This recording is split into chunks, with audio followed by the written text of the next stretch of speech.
Hi, welcome or welcome back to Physionic. Today's detailed study analysis, is going to be involving an analysis of a scientific review that actually a subscriber sent to me on my Physionic Insiders community. And this person wanted me to cover it. And after going through it, I thought, well, I should probably make some of this public because it's incredibly interesting, specifically looking at the effect that diabetes, type 1 and type 2 diabetes, have on our pancreas health. And then from there, looking at different treatments that have recently come out that have been implicated in regenerating the pancreas after damage has been done to the pancreas. And the pancreas is the organ that facilitates the production of insulin. So it's extremely important. It's absolutely critical to our health and to our survival. If you're before I get into it, if you're not familiar with who I am, my name is Nicholas Verhoeven. I'm a PhD candidate in molecular medicine, and I'm a cell biology researcher as well as I go through and finish my PhD. But with those credentials out of the way, let's go ahead and, as usual, let's go ahead and jump right into this. What's the main question that we're going to be answering here? The main question is, are there treatments? The answer is yes, and I'll be showing you some of those that reverse diabetes-induced pancreas damage. Again, the pancreas being that insulin-secreting organ. And the information that we'll be going over is coming from this scientific review that I mentioned. It's called Human Beta Cell Regenerative Drug Therapy for Diabetes, Past Achievements and Future Challenges. And it's actually a little more optimistic than the title would imply. And it's actually not just drug therapies. They also mention some natural forms of regenerating the pancreas, which I thought was absolutely fascinating, and I'll certainly be showing you some of that as well. So to get a little more insular, to get a little more detailed on exactly what you can expect as we go throughout this video, is that diabetes being detrimental to the pancreas. So I'm going to show you some data of some proof of that. And again, that's going to be not just type 1, because people think about type 1 when they think about the destruction of the pancreas. Well, it also occurs with type 2, not as much, but it certainly does happen. And then we're also going to cover some of the treatments that could reverse these diabetes-induced pancreatic damage. And then for my Physionic Insiders, if you want to join my Physionic Insiders community, I'm also going to be extending this discussion to covering the natural treatments as well as why a combination of treatments would work best. So if you're interested in this whole video, plus the Physionic Insiders, plus it being ad-free, and you want to support my work, then I would say just stop right here and just go over there, and you can get the full access to this video along with all the other content that I've got in my Insiders community. But if you're just interested in the first few, then let's go ahead and move forward. All right, so to give you a bit of background on the pancreas. So I mentioned that it's insulin-secreting organ, but it's really specific cells in the pancreas, known as beta cells, that end up releasing insulin. So usually you see this increase in glucose and blood sugar levels that increase, and then that's sensed by the beta cells. And I'll show you some molecular diagrams of what exactly is happening inside those beta cells that ultimately leads to the secretion of insulin. But as I mentioned, with various types of diabetes, type 1 and type 2, and there are other types of diabetes as well, though nobody really discusses those nearly as much as type 1 and type 2, especially type 2. But with both of those, you get strain that occurs to the pancreas. So in type 2, one of the chief reasons is due to overconsumption. So just continuous insults to the pancreas. So continuous minor insults are being performed to the pancreas, leading to overall damage and stress to the not only just the general population of pancreatic cells, which also are more than just beta cells, but specifically in this instance to the beta cells. So repeated small insults over time, years. Now, on the other hand, with type 1 diabetes, there's usually a major insult that occurs to the pancreas. So you have substantial damage that occurs to the pancreas. And while we're still trying to figure out some of the mechanisms for that, and certainly, of course, for type 2 as well, one of the chief mechanisms is through an immune reaction. So the pancreas is then seen as other, so it's not of the body, and therefore the immune system then attacks the pancreas. One of the ideas behind this is actually a viral infection or a pathogenic infection that affects the pancreas, which then leads these immune cells to infiltrate into the pancreas and then destroy it or destroy the cells. Maybe not necessarily on purpose, but as a byproduct of the fact that the pancreas is infected. But there's a lot more research that needs to be done on that. But it's one of the theories related to this immune reaction on the pancreas. And of course, genetics is a huge factor when it comes to type 1 diabetes and can certainly play a role in type 2 diabetes as well. So then we have obviously damage to the beta cells specifically, and we get less insulin production. Now, clearly, if you have less insulin production, then you're less able to remove blood sugar out of the entire system.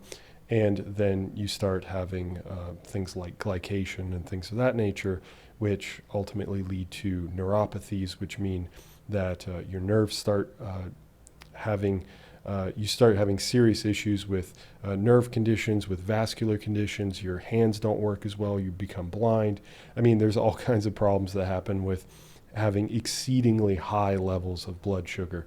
But that's down the road, and that's not really what we're focused on here.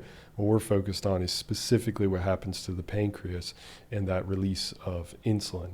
So let's look at a little bit of data to corroborate some of the things that I'm talking about here. So here we're measuring beta cell mass, so the amount in milligrams, so the actual weight of beta cells that are present. So here we've got normal non-diabetic individuals. This is from cadavers, so this is from humans that have passed away, and they've donated their body to science. And these are individuals that do not have diabetes, are completely healthy, or at least relatively healthy. And we see that they still have significant beta cell mass. That's really the only point here, this being the median, so the middle point. And you can tell that here, by comparison to the two type 1 diabetic situations, or relative to those two type 1 diabetics, we can see that there's a significant, it's like almost rock bottom loss of beta cell mass. So, and that makes sense because with type 1 diabetes, you see mass loss of the pancreas. So the pancreas ends up dying off, and for the major insults that I mentioned earlier. So by comparison, we can see that beta cell amount, so the insulin producing cells, are massively crushed by type 1 diabetes, or in type 1 diabetic individuals relative to normal individuals or healthy individuals. Now, the same thing can be seen with type 2 diabetics, actually. So this is beta cell mass, again, as a percent of the pancreas. So remember, beta cells are just one of the cell types that are found in the pancreas, but the ones that we're interested in. And here we see non-diabetic individuals, so we've got a certain value here, and we compare these two other conditions versus the non-diabetic individuals. What we find is that with elevated fasting glucose levels, but not necessarily type 2 diabetic, we see that already we see a decrease in pancreatic beta cell percentage. And with type 2 diabetics, we see an even greater decrease in pancreatic or beta cell mass. And that's for obese individuals. And then they also show it for type 2 diabetics that are lean, which are far rarer, but it still does happen. And again, here we see that the individuals also see this drop in their beta cell mass. So this all corroborates this idea that you have mass insult and damage that occurs to the pancreas, leading to death, or most likely leading to death of these beta cells. Okay, so one of the therapies, so I've just described the problem to you, but one of the therapies at this point then has been to try to figure out ways of rejuvenating the beta cells. So how can we go from having very few beta cells like the type 1 diabetics that we just looked at here and repopulate the beta cells in the pancreas? And those cells come from stem cells. So any sort of rebirth of cells, you're going to have to have a stem cell population. So if we look at the actual regeneration or division of new beta cells in humans and in mice, we see that at extremely young ages, we still have, I don't want to say significant, but we have some beta cell regeneration. And with mice, it's the same situation. So how to read this is, here we've got our beta cell replication or division, a regeneration, however you want to say it. And this is using a marker called Ki67. The reason why I'm pointing this out is because it's going to be important later on as I show you a few images. So Ki67 is what's called a proliferative marker. A proliferative marker is just a marker that when cells, if I can switch to my full screen for a second, when you've got a single cell and when cells end up dividing into two, that proliferative marker gets incorporated into the genes of the cells. And therefore you get an indication that you have cells dividing. So it's a good indication that you have cells dividing in this situation, which is exactly what you want. If you want more beta cells. Now, it's not the only marker that you should have, and they do mention that in the scientific review, but so far it does seem like it's consistent so that we see not just the division of the beta cells, but we also see greater levels of these beta cells in terms of they can't just divide, they also have to turn into beta cells, which is a particular developmental style that stem cells have to go through called differentiation. So, but I'm getting off track. The point is that both of those end up being fulfilled. So here we see that with an increasing number, we're talking about a percentage here with 3% being at the high. For humans, we see that, at infancy, maybe 1 year old, we see a 3% regeneration of beta cells. However, as we get to, 2, 3, 4, 5 years old, we see this massive decrease in the ability for the pancreas to regenerate beta cells. So that it falls below 0.5%. But it does persist all the way into your 20s, and surely if they had extended it, most likely it would have continued onwards, and that's what they actually do find based off the body of the scientific review as well. So while it does decrease, it never actually reaches zero. So this obviously creates significant hope for scientists, and that's what we're going to be going into. Now, just as a comparison, mice have a 50% regeneration of their pancreas, which is really incredible, but it still follows the same trend. Obviously, their age is in days, not in years, because they don't live nearly as long. And, let's say at age 20 or so, they see this dramatic drop in their regeneration capability. And of course, another problem is that the comparison of 3% versus 50% regeneration is absolutely astounding. 3% is really small. So that's another problem that we have to address. All right. So what solutions have been provided? Well, the solutions have been provided through these compounds, which are called DYRK1 inhibitors. And I'll explain that in the next slide. Don't worry about it. But the point is that we have multiple solutions that scientists have discovered to solve this problem of forcing or convincing the stem cells to divide and then to turn into these beta cells, to regenerate beta cells. Okay, so that said, what does that mean? And how does it actually display itself on a molecular scale, so within a cell? So I'm going to walk you through this. We've got our beta cell here, and if we were to zoom into just one segment of this cell membrane, so right here, we've got our cell membrane. This part is the nucleus, and we've got that right here, and everything else outside of the nucleus is the cytosol, so it's just the area outside of the nucleus. Now, this is kind of an incomplete diagram, but typically what happens is that when you activate beta cells, you have an influx of calcium that enters into the beta cell, which activates a protein known as calcineurin. There's actually other steps between that, but I'm simplifying a little bit here for the sake of brevity and to not get bogged down in the details. So anyways, it activates this protein known as calcineurin, and this actually has an effect on another protein known as NFAT. So let me walk you through what NFAT does. NFAT is typically found in the cytosol, so it's just floating around in the cytosol, and when it's activated, it will move into the nucleus, known as translocation. So it will move into the nucleus and bind a certain set of genes. These genes are cyclin and CDK. Now, why would we care about that? The reason why we care about that is because these two proteins, once they're expressed, the gene is expressed, you get RNA, you get the production of the protein, and then you have more of these cyclins and CDKs. These proteins promote cell division. So the more NFAT that we have translocating to these genes and exciting those genes to be read, then presumably the more of the cyclin and CDK that we get.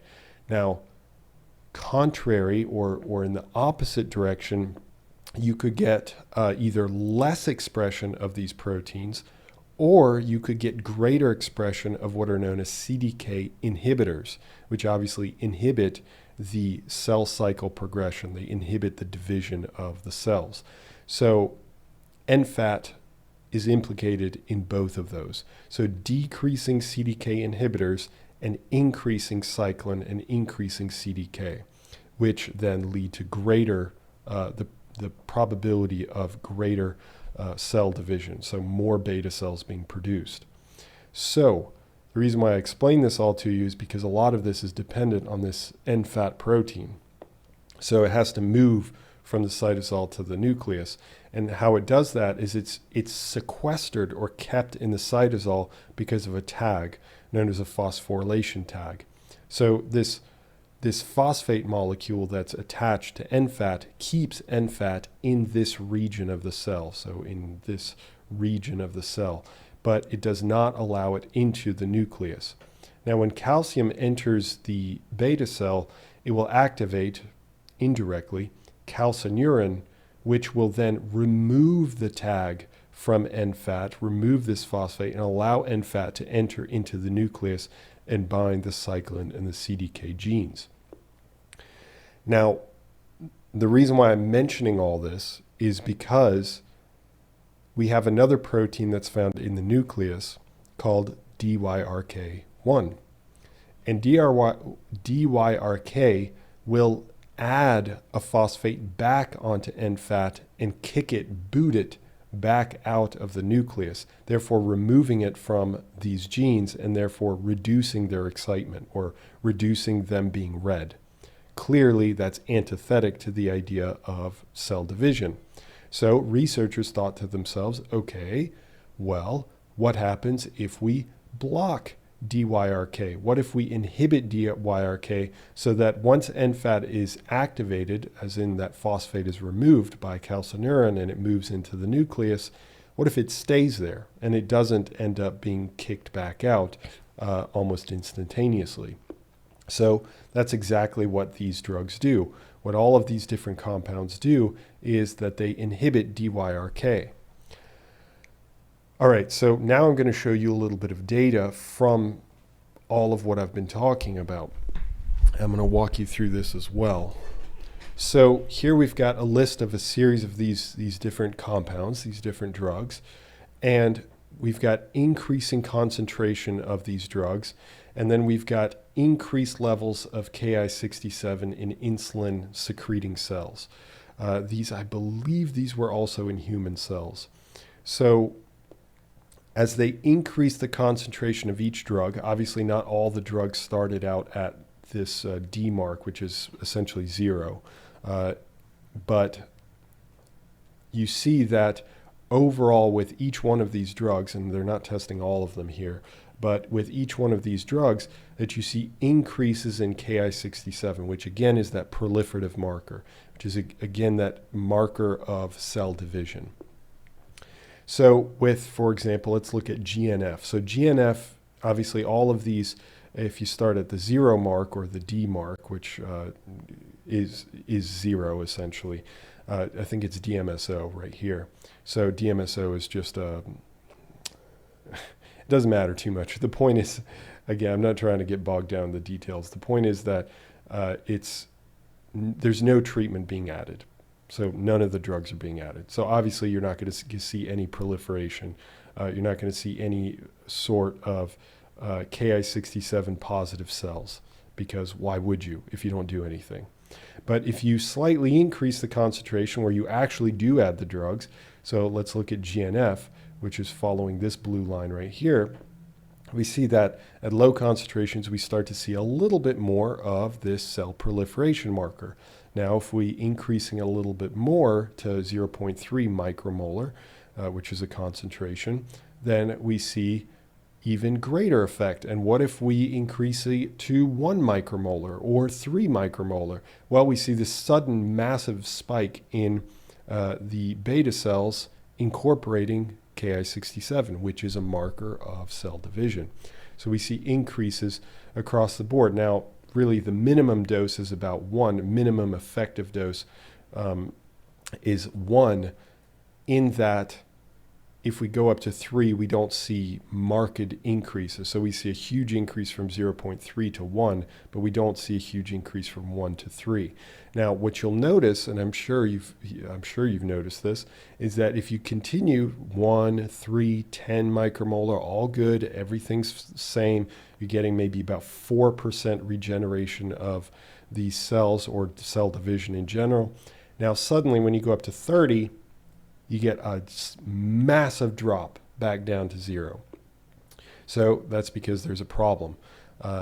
If you use too much of these drugs, then it starts to inhibit many other molecules within the cells which are necessary for cell division. So that's the prevailing idea. Now, each one of these has a certain concentration where it's effective and then where it's not effective. But all of them, if you use too much, let's look at Harmine, for example. If you use 30 micromolar, then you see this sudden decrease, but it's still very effective at 10. With Indy, you see that drop at 100 micromolar. The concentrations are going to vary, but the effect itself is always consistent, meaning that you see an increase in cell division and then a sudden sharp loss in that cell division if you use too much of the drug. And I'll return to that in just a second. Now, looking at actual microscopy images, so here they're looking at in a microscope and they're using fluorescence for insulin, so which is in green, and they have fluorescence for Ki67, which is the incorporation into the DNA. And we see that the more, so with DMSO, where there's no addition of treatments, obviously there's going to be no Ki67, so we don't see any Ki67 incorporation into the cells. So where you see these blobs that's one cell. So one of these blue with some green surrounding it, that's one cell. Here's another one, here's another one, here's another one, and so on and so forth. But the blue or the dark sections here are the nucleus, so where the DNA is kept, where the genes are kept. And we see that there's no red where the nucleus is, therefore there's no incorporation of Ki67. So these cells, while they are insulin-producing cells because we're detecting insulin, they are not proliferating, they are not dividing because we don't see Ki67. However, with each one of these 5 conditions that were tested, we see there is incorporation of Ki67. Now, clearly not in every single cell, but that doesn't matter. The point is that it does happen. And here we get more of a quantification of the actual percentage of what's happening. But here we're seeing a visual of what's occurring over here. So each one of these conditions or each one of these treatments is effective at increasing Ki67 incorporation in the DNA. Now, one of the problems, however, is that many of these drugs end up affecting over 100 different molecules. So not just affecting DYRK1, but also affecting 100 other molecules. So that is potentially really disastrous because it could affect all kinds of other critical cellular processes. But it turns out that a few of these molecules actually are pretty specific to DYRK1. So if the researchers can focus in on just those few molecules, then we can end up seeing more specific effects to just cells that have DYRK1, as opposed to affecting all these other molecules that also play a critical factor. And no matter what, however, if you use too much of these molecules, then you see this drop in in the proliferation or the division of these beta cells. So hopefully that's pretty clear. All right, so let me walk you through a midpoint conclusion here, what we've covered so far. So we know that diabetics type 1 and type 2 lose beta cells in their pancreas. And losing the ability to generate the sufficient insulin that's needed to regulate their blood sugar levels. Now, but fortunately, however, researchers have found a number of different treatments that have been discovered that cause beta cell regeneration. So then in the next section, in the next half of this discussion, I want to discuss, are there natural treatments? And because I know a lot of people don't want to go through like a pharmaceutical treatment, they may be interested in a natural treatment. I totally get that. Some people are more finicky about it than others, but I'm going to cover that. Also combining treatments for greater effect. The problem is that, we've been seeing these, maybe 3-4% regeneration or division of cells. But can we get an even greater effect, especially when we're talking about type 1 diabetics that lose almost all their beta cells? Obviously, 3-4% regeneration isn't going to be enough, isn't going to cut it. So can we combine certain treatments? And I'm going to introduce a new treatment that I haven't mentioned yet. And then, of course, the safety of these treatments for anybody that's interested in the safety as well. Now, here's where, if you're interested in the rest of this discussion, then certainly hop on over to my Physionic community, so the Insiders community, which I'll have linked for you, and you can get access to the rest of this discussion, as well as my content of like all the videos that I've ever released are between YouTube, public access, and obviously the Physionic Insider. So if you're interested in supporting my work and getting more on all this, then hop on over there and finish the discussion. But with that said, I'll hope to speak with you in the near future. Have a good one. Bye.